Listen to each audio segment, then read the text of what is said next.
Good day, everyone. In view of the suspension due to COVID-19, our report is converted into video format to provide online learning and presentation for everyone. As our topic in Geared Up dwells on different eras where various music, performances, and arts were significantly highlighted, let us talk about the infamous Dadaism. But before everything else, this presentation is hereby prepared and presented to you by Geared Up S11 students with surnames Tendido, Ortega, Lim, Santa Maria, Camarillo, Nocum, and Benabaye. Dada, or Dadaism, was a philosophical and artistic movement of the early 20th century, practiced by a group of European writers, artists, and intellectuals in protest against what they saw as a senseless war, the World War I. The Dadaists used absurdity as an offensive weapon against the ruling elite whom they saw as contributing to the war. But to its practitioners, Dada was not a movement. It's artist, not artist, and it's art, not art. This is because I think that they are trying to challenge the purpose and existence of everything, as well as rejecting the reasoning behind every phenomena. Their aim was to destroy traditional values in art and to create a new art to replace the old ones. Three basic ideas to the Dada movement were spontaneity, negation, and absurdity, and those three ideas were expressed in a vast array of creative chaos. Spontaneity was an appeal to individuality and violent cry against the system. Even the best art is an imitation. Even the best artists are dependent on others, they said. Romanian poet and performance artist Tristan Tzara once wrote that literature is never beautiful because beauty is dead. It should be a private affair between the writer and himself. Only when art is spontaneous can it be worthwhile, and then only to the artist. To a Dadaist, negation meant sweeping and cleaning away the art establishment by spreading demoralization. Because morality, they said, has given us charity and pity. Morality is an injection of chocolate into the veins of all. And then in the end, everything is absurd. Everything is paradoxical. Everything opposes harmony. Tzara's Dada Manifesto in 1918 was a resounding expression of that. Dada was born in Europe at a time when the horror of World War I was being played out in what amounted to citizens' front yards. Forced out of the cities of Paris, Munich, and St. Petersburg, a number of artists, writers, and intellectuals found themselves congregating in the refugee that Zurich, in neutral Switzerland, offered. By mid-1917, Geneva and Zurich were awash in the heads of the avant-garde movement, including Hans Arp, Hugo Ball, Stefan Zweig, Tristan Tzara, Els Laker-Schuller, and Emil Ludwig. They were inventing what Dada would become. According to writer and journalist Claire Gall, out of literary and artistic discussions of expressionism, cubism, and futurism that took place in Swiss coffee houses, the name they settled on for their movement, which is Dada, may mean hobby horse in French, or perhaps is simply nonsense syllables, an appropriate name for an explicitly nonsensical art. Banding together in a loosely knit group, these writers and artists used any public forum they could find to challenge nationalism, rationalism, materialism, and any other ism that they felt had contributed to the senseless war, the World War I. If society was going to this direction, according to them, they will have no part to it, to its contribution, tradition, and most particularly in the artistic field or aspect of it, since they, who are non-artists, will create non-art, because art and everything else in the world, according to them, has no meaning anyway. Dada is an anti-war movement, and it arose from the struggles of people in the Switzerland as a neutral country during World War I. As the artist Hans Arp later wrote, revolted by the butchery of the 1914 World War, we in Zurich devoted ourselves to the arts, and while the guns rumbled in distance, We sang, painted, made collage, and wrote poems with all our might. In 1918, World War I ends with the Treaty of Versailles. In 1920, Paris Dada experiences a surge when many founders of the movement converged there. It was also then Tristan Tzara stages three Dadaist plays in the Paris until 1923. And by this time, up until 1924, Dada begins to merge into Surrealism, and artists are moving on to the other ideas and cultural movements. Moving on to the philosophy of Dadaism, Dada or Dadaism condemned capitalism and nationalism, believing society's idea of progress was wrong. And as to what I've said earlier, the Dada movement is anti-war and anti-bourgeois. Dada movement rejected authoritarianism, the enforcement or advocacy of strict obedience to authority at the expense of personal freedom.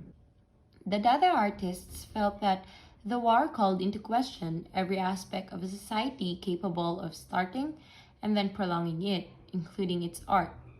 The movement was a protest against the bourgeois nationalists and colonialists, which many Dadaists believe were the root cause of the war. This movement consisted of artists who rejected the logic, reason, and aestheticism of modern capitalist society, thus expressing nonsense, irrationality, and anti-bourgeois protests in their artworks. Moving on to the next topic, let us talk about the seminal artworks of Dada. The first artwork shown is a fountain in 1917 by Marcel Duchamp. Duchamp used a ready-made urinal to guarantee a challenge to his fellow artists and offend them. The urinal had only little manipulation by him other than turning it upside down and designing it with a fictitious name. By removing the urinal from its everyday environment and placing it in an art context, Duchamp questioned basic definitions of art and the role of the artist in creating it. Duchamp also made a tongue-in-cheek reference to both the purpose of the urinal and to fountains of the Renaissance and Baroque artists. In its path-breaking boldness, the work has become iconic of the irreverence of the Dada movement towards both traditional artistic values and production techniques. Its influence on later 20th century artists such as Jeff Koons, Robert Rauschenberg, and Damien Hirst, and others is incalculable. The next artwork is the Ella Shaku by again Marcel Duchamp in 1919. This work is a classical example of Dada irreverence towards traditional art, where Duchamp transformed a cheap postcard of the Mona Lisa painting, which had only recently been returned to the Louvre 8 years prior after it had been stolen. While it was already a well-known work of art, the publicity from the theft made it become one of the most revered and famous work of art. On the postcard, Duchamp drew a mustache and a goatee onto Mona Lisa's face and labeled it LHOOQ, pronounced by a French speaker as Elle Shaku, which translates to "she has a hot ass." Again, Duchamp managed to offend others while also posing questions that challenge artistic values, artistic creativity, and the overall canon of the artwork. The next artwork is a reciting the sound poem Karawane by Hugo Ball in 1916, which has a context of, "My legs were in a cylinder of shiny blue cardboard, which came up to my hips so that I looked like an obelisk. Over it I wore a huge coat cut out of cardboard, scarlet inside and gold outside.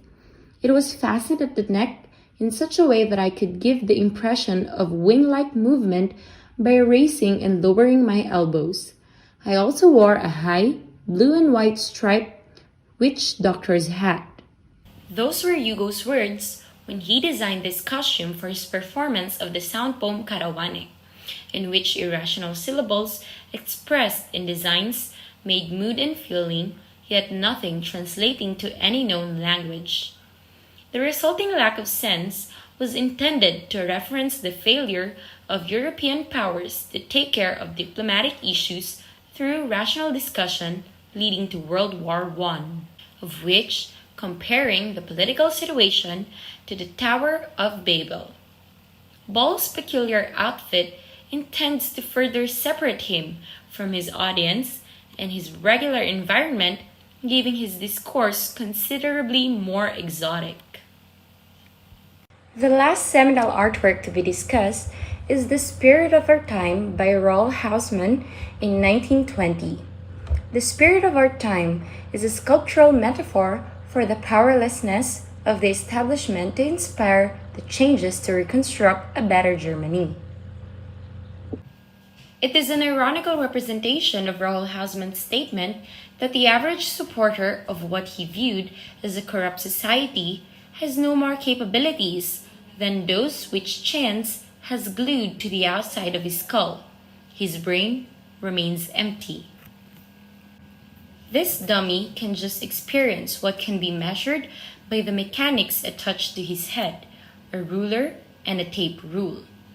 The movement of a pocket watch, a jewelry box containing a typewriter wheel, some brass knobs from a camera, a defective container of the sort that was given to German soldiers during World War I, and an old purse nailed behind his head. Now let us talk about the famous artist in the Dada movement. First off is Henry Robert Marcel Duchamp, or simply Marcel Duchamp, who was born on July 28, 1887 in Blainville, France, and died on October 2, 1968 in Neuilly. He's a French artist who broke down the boundaries between works of art and everyday objects. After the sensation caused by Nude Descending a Staircase No. 2 in 1912, he painted a few other pictures. His insolence for conventional aesthetic standards led him to devise his famous ready-mades and heralded an artistic revolution. Duchamp was friendly with the Dadaists, and in the 1930s, he helped to organize surrealist exhibitions. He became a U.S. citizen in 1955 and passed through main contemporary trends in painting such as Post-Impressionism, Fauvism, and Cubism. He passed directly from semi-realism to a non-objective expression of movement together with his friend Francis Picabia. The next artist is Hugo Boll, who was born on February 22, 1886 in Pirmasens, Germany, and died on September 14, 1927 in St. Abondio, Switzerland. He was a writer, actor, and dramatist, a harsh social critic, and an early critical biographer of German novelist Hermann Hesse. His major contribution is to articulate the Dada movement's radical nihilistic and iconoclastic ideology.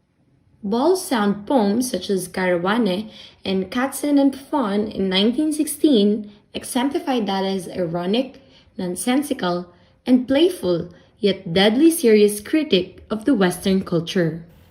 A prolific writer and well-educated in German history, philosophy, and literature, Boll also drafted a number of other experimental writings, including a novel, an extensive diary, and several scholarly works.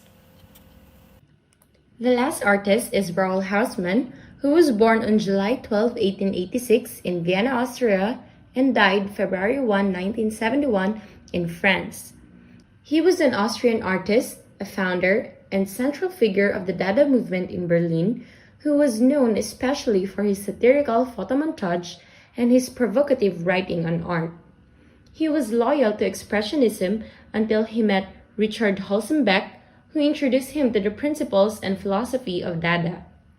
Along with Holzenbeck, George Grosz, John Hartfeld, Johannes Bader, and Weyland Herzfeld, Hausmann founded the Berlin Dada Club, and with Holzenbeck, he wrote a manifesto claiming that Dada was the first art movement that no longer confronted life aesthetically. Both the anti-art Dada manifesto and Hausmann's declaration on new media were recited before a riotous audience at the first event of the Berlin Dada Club on April 12, 1918.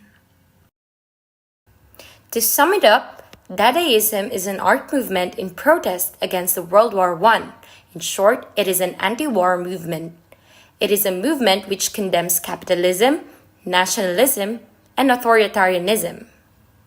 Its aim is to destroy traditional perspectives in art, and the three basic ideas in this movement entail spontaneity, negation, and absurdity.